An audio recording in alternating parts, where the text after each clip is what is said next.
सांगलीतल्या पलूस कडेगाव मधले ते उमेदवार आहेत, पुन्हा एकदा निवडणुकीच्या रिंगणामध्ये आहेत। महायुतीचा आकडा वेगाने पुढे सरकतोय। 173 जागांवर महायुतीला आघाडी मिळताना दिसते, तर महाविकास आघाडीचा आकडा मात्र कमी होताना दिसतोय। 86 जागांवरची आघाडी आता पुन्हा एकदा 80 जागांवर आलेली आहे। काँग्रेसचा आकडा 25 वरून पुन्हा एकदा 23 पर्यंत पोहोचलाय।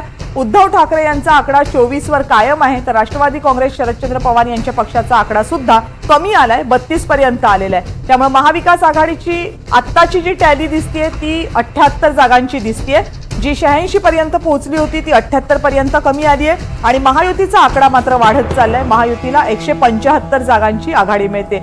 शिवसेना विरुद्ध शिवसेना लढाईमध्ये 24चा पाढा वाचावा लागतोय, कारण एकनाथ शिंदे यांच्या शिवसेनेला 48 जागा आणि उद्धव ठाकरे यांच्या शिवसेनेला 24 जागा, 24 दुणे 48, दुप्पट जागा एकनाथ शिंदे यांनी मिळवलेल्या आहेत। पक्ष फुटीचा मुद्दा महाराष्ट्राच्या राजकारणात वजा झालाय की काय, या प्रश्नाचं होकारार्थी उत्तर देणारी ही आकडेवारी कलांच्या माध्यमातून पुन्हा एकदा ही आकडेवारी बदलताना दिसतात। अर्धशतकाच्या उंबरठ्यावर एकनाथ शिंदे यांचा पक्ष 49 जागा एकनाथ शिंदे यांच्या पक्षाला मिळताना दिसतात। उद्धव ठाकरे यांचा पक्ष मात्र 24 जागांवरच अडखळतोय। भाजप 96, याचा अर्थ भाजप शतकाच्या उंबरठ्यावर, एकनाथ शिंदेची शिवसेना अर्धशतकाच्या उंबरठ्यावर।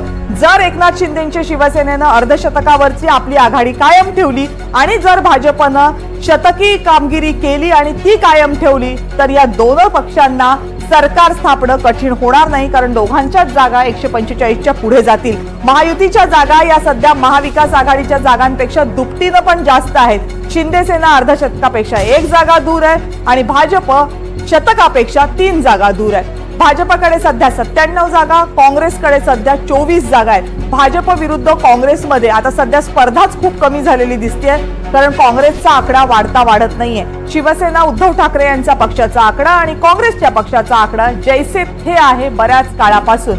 राष्ट्रवादी काँग्रेस शरदचंद्र पवार पक्षांचा आकडा ही कमी आलाय, 32 जागांवर आता आघाडी आहे। महाविकास आघाडीनं पुन्हा एकदा 80चा टप्पा ओलांडलाय, 81 जागांची आघाडी आणि महायुतीनं 178 जागांची आघाडी कायम ठेवली आहे।